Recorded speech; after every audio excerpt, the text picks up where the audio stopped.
Eu sou a Ingrid e você está no Gatos e Livros. E esse é o Oreo.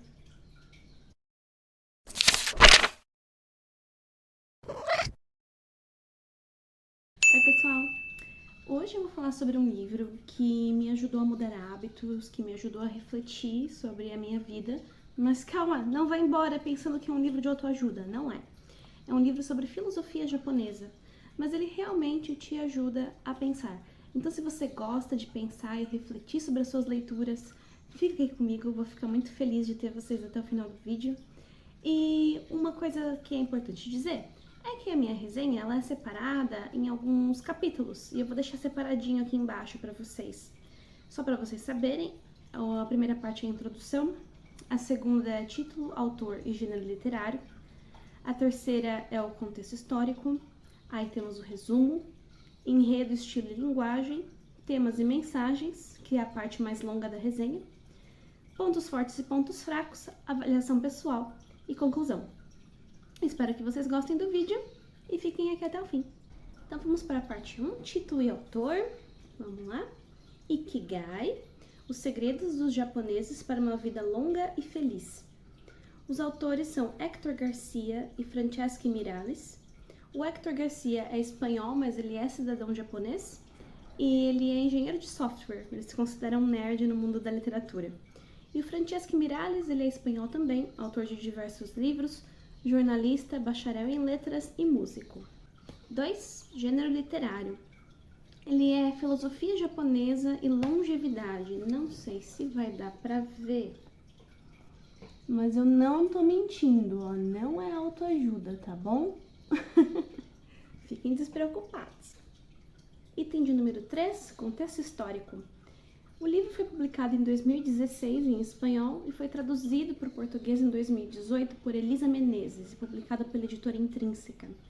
O contexto histórico é o do nosso mundo atual pré-pandemia. Acho que é importante a gente colocar isso aqui. Item 4, resumo. Então, o livro tem 9 capítulos que são Filosofia Ikigai, Segredos anti-envelhecimento, Mestres da longevidade, da logoterapia ao Ikigai, Fluir com cada tarefa, Inspirações dos centenários, a dieta Ikigai, Mover-se de forma suave é viver mais, Resiliência e o Wabi-sabi e o epílogo. O item 5 é o enredo, e quanto ao enredo nós não temos porque é uma obra de não ficção, então eu vou passar para o item 6, que é o estilo e linguagem. O livro é bem escrito, super simples e fácil de entender, a linguagem é atual, formal, mas sem jargões. Eu ouvi o audiolivro primeiro e o livro físico eu só li depois. Super recomendo a experiência, foi ótimo, é um livro super gostoso de ouvir e eu ouvi pela Audible e a Audible não está me pagando nada para falar isso. Alô, Amazon! Então vamos para a parte 7, que é temas e mensagens. Essa é a parte mais longa, porém eu acho que é a mais legal da resenha. Então se você gostar de alguma coisa, por favor, comente aqui. Eu amo um comentário e vou adorar responder o que você falar. Vamos lá. O primeiro capítulo é o Filosofia Ikigai. E primeiramente vamos definir o que é Ikigai, está aqui na página 19. Ele diz, de acordo com os nativos de Okinawa, a ilha com o maior índice de centenários do mundo, o Ikigai é a razão pela qual nos levantamos pela manhã. Então o Ikigai seria essa sua razão de viver, em um sentido bem simples. Aí ele comenta sobre o livro Zonas Azuis, do Dan Buettner. E nele, na série da Netflix, Como Viver até os 100, o Dan Buettner fala sobre 5 regiões do planeta onde encontramos altos índices de longevidade, que são Okinawa, no Japão, Sardenha, na Itália, Loma Linda, nos Estados Unidos, Península de Nicoya, na Costa Rica, e Icária, na Grécia. Esse livro aqui vai focar em Okinawa, e eles dizem assim na página 23. Segundo os cientistas que compararam a vida nas 5 zonas azuis, os segredos para uma vida longa são a dieta, o exercício, ter um propósito, um Ikigai, e boas ligações sociais, ou seja, muitos amigos e boas relações na família. Essas comunidades administram bem o seu tempo para reduzir o estresse, comem pouca carne e alimentos processados e ingerem álcool com moderação. Os exercícios praticados por seus integrantes não são extremos, mas eles se movimentam todos os dias para passear ou ir à horta. Os habitantes das zonas azuis preferem caminhar a usar um carro. Em todas elas, é muito comum a prática da jardinagem, que requer movimento físico diário, mas de baixa intensidade. Gente, isso aqui é a desculpa perfeita para quem não gosta de academia igual a mim. É brincadeira, mas se a gente pensar, os nossos avós, eles não iam à academia e geralmente eles eram magros e saudáveis. Só um parêntese, ser magro não quer dizer que a pessoa é saudável. Porém, tô falando sobre as pessoas dos anos 50, 40, que normalmente não tinham problema de obesidade por causa da alimentação delas, tá bom? Fecha o parênteses. Vale a pena pensar sobre o papel da alimentação na saúde, e é sobre a alimentação que eles comentam na página 24. O gato acabou de pular da mesa, tremeu tudo aqui. Um dos provérbios mais populares em Okinawa é Hara Hachibu, me perdoem a pronúncia, que significa algo como a barriga a 80%, e é dito antes e depois das refeições. A sabedoria ancestral recomenda não comer até ficar cheio. Por isso, em vez de se saciarem, obrigando o corpo a se desgastar e acelerando a oxidação celular com uma longa digestão, os nativos param de comer quando sentem que seu estômago está 80% cheio. E ele descreve um pouquinho da dieta nessa parte, mas ele ainda vai falar com mais detalhes mais pro fim do livro. A dieta deles é rica em tofu, batata doce, peixe, 3 vezes por semana e muitas verduras, 300 gramas por dia. Depois que eu li esse trechinho do livro, eu fiquei me perguntando quando que eu sei que o estômago está 80% cheio. É meio difícil, né? A gente percebe quando a gente já está satisfeito, mas não quando a gente está quase satisfeito. E uma dica que eles dão é evitar comer sobremesa. Assim a gente deixa o estômago um pouquinho mais vazio. A parte 2 são os segredos anti-envelhecimento. Então, na página 31, eles falam sobre o papel da saúde mental. Eles dizem assim: mas a simples interação social com outros idosos, por exemplo, por meio de jogos, evita a depressão causada pela solidão e proporciona novos estímulos. Olha aí a importância do brincar, até mesmo na idade adulta, né? Você que é pedagogo, professor, já ouviu falar muito disso. Eu amo um jogo e um quebra-cabeça de 1000 peças. Por favor, comente aqui se você também é uma dessas pessoas. E aqui ele fala sobre a importância desse tipo de atividade para o nosso cérebro e para a nossa saúde mental. Ainda sobre a saúde mental, ele fala do quanto o estresse pode ser prejudicial. E aqui na página 33 tem um trechinho sobre isso. Ele fala sobre um estudo e esse estudo demonstrou que quanto maior o estresse, maior é o efeito degenerativo produzido nas nossas células. Fica a reflexão, então, né? O que a gente pode fazer para evitar o estresse no nosso dia a dia. E eu sei que é um pouco difícil e diferente das pessoas de Okinawa, a maioria de nós, não sei até onde esse vídeo pode chegar, mas eu creio que a maioria não mora numa ilha paradisíaca. Eu moro em São Paulo, não é paradisíaco, e eu sou professora, é uma profissão bem estressante. Então, como a gente pode fazer para o nosso dia a dia ficar mais agradável, né?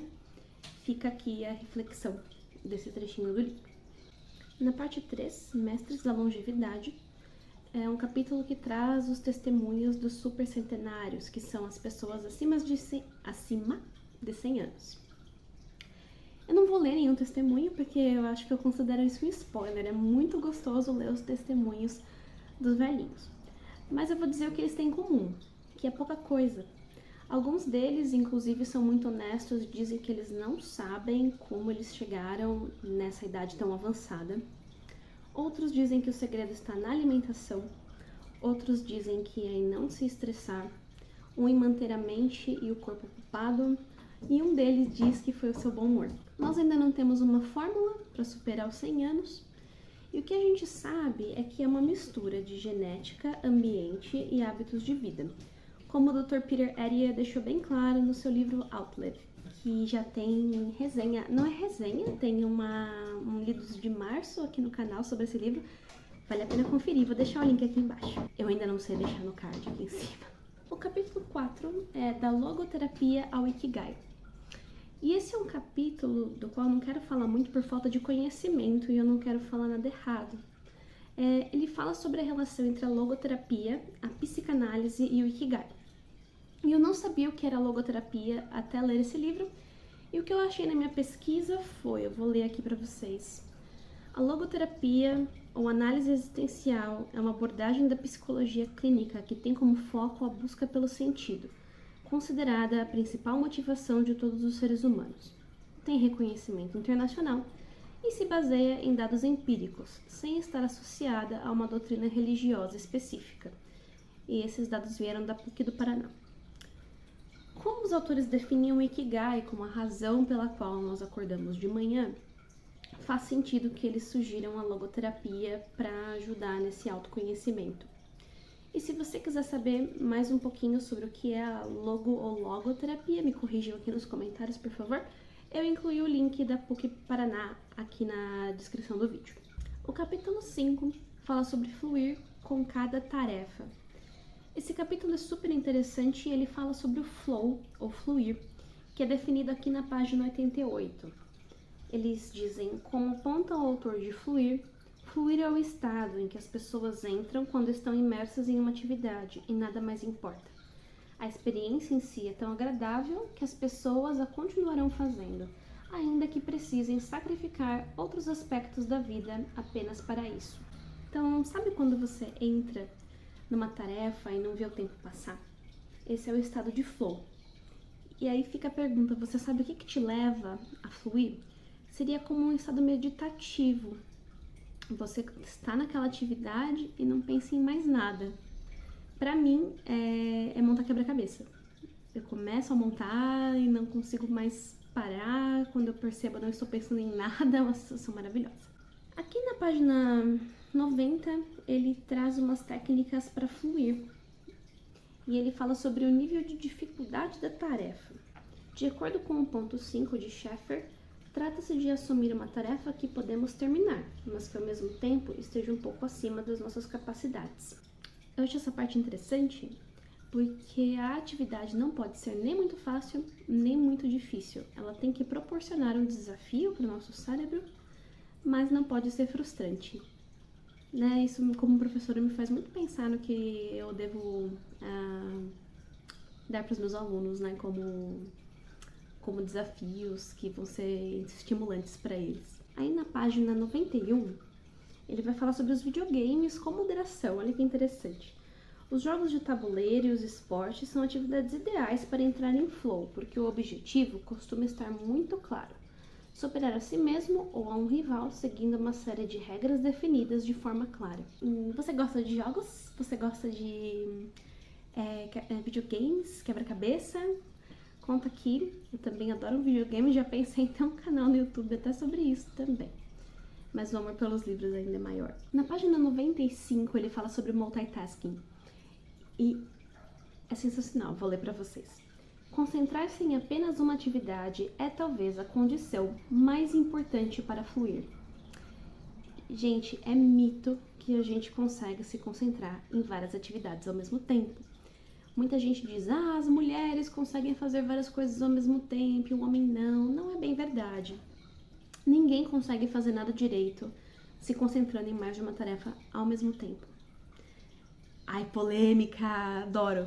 Comenta aqui também se você discorda. Mas existem estudos, né? Não é só minha opinião, falando que realmente a gente não consegue se concentrar em mais de uma atividade. Nas páginas seguintes desse capítulo, ele dá exemplo de pessoas famosas que conseguem fluir enquanto trabalham, que é um objetivo muito interessante, né? O trabalho é uma atividade que a gente faz diariamente, seria muito interessante entrar nesse estado quase meditativo. E o exemplo que eu mais gosto, gatinhos, vi que tem gatinhos aqui do lado. O exemplo que eu mais gosto é o do Hayao Miyazaki, que é o diretor de animação dos estúdios Ghibli. E eles dizem que se você for visitar o estúdio num domingo, você vai encontrar o Hayao super concentrado, desenhando. E ele vai te cumprimentar, mas não vai falar mais nada. E é isso. Então, um detalhe importante que eles citam é o livro Flow, de Mihaly, sobrenome impronunciável que eu vou deixar escrito aqui. Eu decidi ler esse livro toda empolgada, por causa, né, do Ikigai, mas foi um dos meus grandes arrependimentos, um dos livros que eu gostaria de desler, não por ser nada traumatizante, mas por ser totalmente pseudocientífico, né? Eu não recomendo de jeito nenhum. Em vez de basear a opinião dele em estudos, ele fala sobre o achismo dele, e isso é uma coisa que me incomoda muito. O capítulo 6 fala sobre as inspirações dos centenários, e aqui eles falam sobre a região de Ogimi, que seria uma vila em Okinawa, onde existem vários supercentenários e lá eles aprendem alguns detalhes sobre as vidas desses idosos. Então, na página 119, eles aprendem sobre a alimentação. Uma senhora diz: "Não costumo ir a restaurantes. Quase tudo que como vem da minha horta", explicou Yuki ao sentarmos. "E o peixe eu compro do Tanaka, meu amigo de toda a vida." Em Ogimi não há bares, e existem apenas 2 restaurantes. Mas os habitantes levam uma vida social muito rica, que gira em torno de centros comunitários. O município é organizado em 17 vizinhanças, cada uma com seu presidente e diferentes responsáveis por diversas categorias: cultura, festivais, atividades sociais e longevidade. Ainda sobre a vida social, a gente tem mais informações aqui na página 121. Eles falam que festa e celebração parecem ser os componentes essenciais do estilo de vida de Ogimi. Convidaram-nos para uma partida de gateball, um dos esportes mais praticados pelos moradores de Okinawa. É uma espécie de boccia, em que se usa um taco para bater na bola. Esse esporte leve pode ser praticado em qualquer lugar, e é uma desculpa para se divertir em grupo e movimentar o corpo. Há competições locais e não existe limite de idade. Eu acho legal ver que eles estão sempre juntos, fazendo algum tipo de exercício físico leve e prazeroso.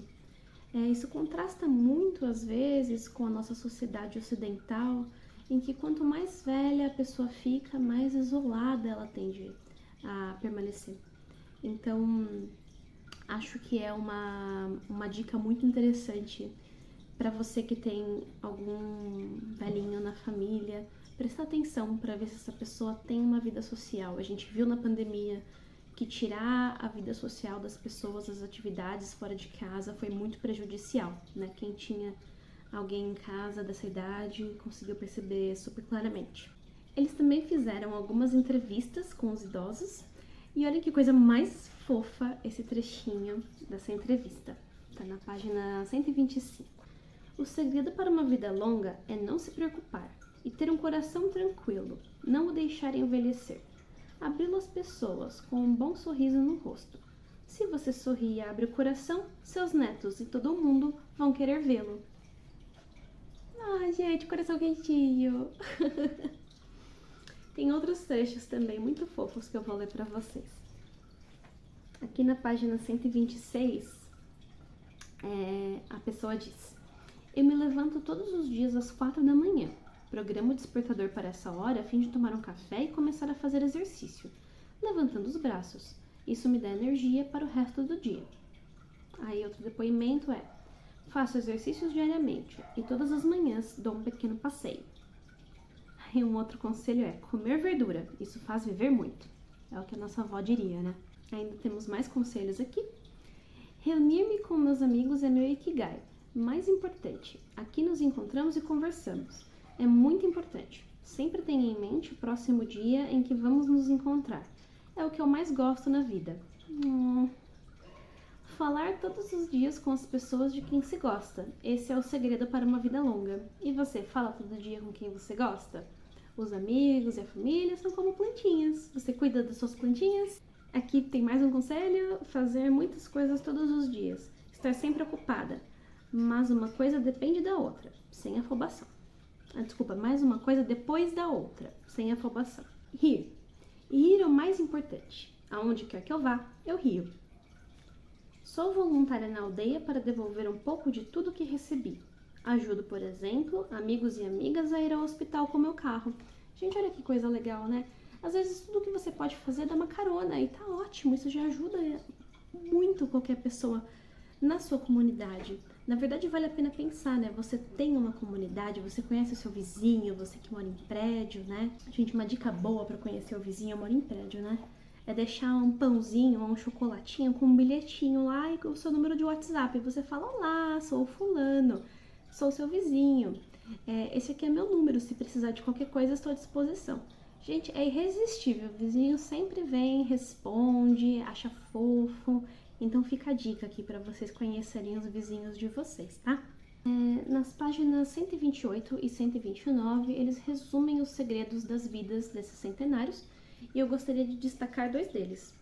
O primeiro é: celebram muito, inclusive as pequenas coisas. A música, cantar e dançar são parte essencial de seu cotidiano. E o segundo é: estão sempre ocupados, mas com tarefas diversas, o que lhes permite relaxar. Não vimos nenhum idoso sentado em um banco sem fazer nada. Estão sempre se movendo de um lado para o outro, indo ao karaokê, à reunião de vizinhos ou à partida seguinte de gateball. Quando eu li esse trechinho, eu fiquei pensando nas comemorações que a gente faz na vida. Quantas desculpas para comemorar qualquer conquista você utiliza? Sabe, desculpa para comer bolo? Não que bolo faça parte do Ikigai, não é açúcar, não é legal. Mas você comemora seu aniversário? Porque muita gente fala que não gosta do aniversário, mas poxa, você vai gostar o quê? Do velório? É muito legal você comemorar mais um ano de vida. Mesmo que você não goste de uma festa grande, que você nem goste de bolo, da musiquinha, de vela, você pode fazer um café da tarde com seus amigos, com seus parentes mais próximos, para regar as plantinhas da sua vida. Eu achei muito interessante que eles fazem isso. Eles comemoram sempre, eles celebram sempre. E vale pensar se a vida não é sobre isso, sobre essas celebrações. No capítulo 7, eles falam sobre a dieta Ikigai. E nós já falamos um pouco da alimentação, mas o livro traz um capítulo inteiro sobre isso. Então eu vou mostrar para vocês o que tem nas páginas 134, 135 e 136. A dieta milagrosa de Okinawa. Nessa ilha ao sul do Japão, o índice de mortes em decorrência de problemas cardiovasculares é dos mais baixos do país e, sem dúvida, a alimentação tem muito a ver com isso. Os nativos comem uma variedade de alimentos muito grande, sobretudo de origem vegetal. Uma média de 18 alimentos diferentes por dia, o que contrasta com a pobreza da nossa cultura do fast food. Comem ao menos 5 porções de verdura ou frutas por dia. Os cereais são a base da dieta. O arroz também é a comida mais consumida em Okinawa. Consomem pouco açúcar, de forma direta, e quando fazem, ingerem apenas o açúcar da cana. Essa parte eu achei estranha, porque açúcar realmente não faz bem. Se você for nutricionista ou médico, por favor, colabore com com o seu conhecimento aqui para o canal. Na página 137, ele fala sobre comer somente até 80% do estômago estar cheio, mas dessa vez ele dá aquela dica que eu falei pra vocês, de não comer a sobremesa. A outra coisa que eu fiquei me perguntando também é que se a sobremesa for uma fruta, é interessante você comer, E aí, como é que você faz com a questão do estômago 80% cheio? Não sei. Se você souber, por favor, me conta aqui nos comentários. E na página 141, ele fala sobre os segredos do chá verde. Eu vou ler para vocês porque eu pesquisei e vi num artigo científico que o que está escrito aqui é verdade. Vou deixar o artigo linkado aqui embaixo também. Diferentemente de outros chás, e graças à sua secagem ao ar livre sem fermentação, o chá verde conserva seus princípios ativos mesmo depois de seco e triturado. Por isso apresenta uma grande quantidade de efeitos positivos na saúde. Controla o colesterol, reduz os níveis de açúcar no sangue, regula o fluxo sanguíneo, protege contra a gripe graças à sua vitamina C, favorece os ossos graças ao seu alto teor de fluoreto, protege contra algumas infecções bacterianas, protege contra a radiação solar e tem efeitos depurativos e diuréticos. Resumindo, tomar chá verde ou branco todos os dias pode ajudar a reduzir a quantidade de radicais livres e, dessa forma, manter a juventude por mais tempo. Não é uma poção mágica, mas certamente ajuda. Eu vi no artigo científico que realmente ajuda, mas se você for alguma pessoa que sabe bastante da área, por favor, comente aqui. No capítulo 8, ele fala que mover-se de forma suave é viver mais. Esse capítulo é, na verdade, um guia sobre como fazer tai chi e qigong, O tema principal é de que o exercício leve basta para se ter uma vida saudável. Isso difere um pouco do que o Dr. Peter Attia fala no Outlive, mas vai de acordo com a pesquisa do Dan Buettner em zonas azuis. Ou seja, nós não sabemos exatamente que tipo de exercício é o melhor, mas sabemos, como eu mencionei no outro vídeo, que qualquer exercício é melhor do que nenhum exercício, como o Dr. Drauzio Varela explicou. E para quem não assistiu o vídeo que eu falo disso, eu vou deixar linkado aqui. E um dia eu vou aprender como fazer os cards e colocar aqui também.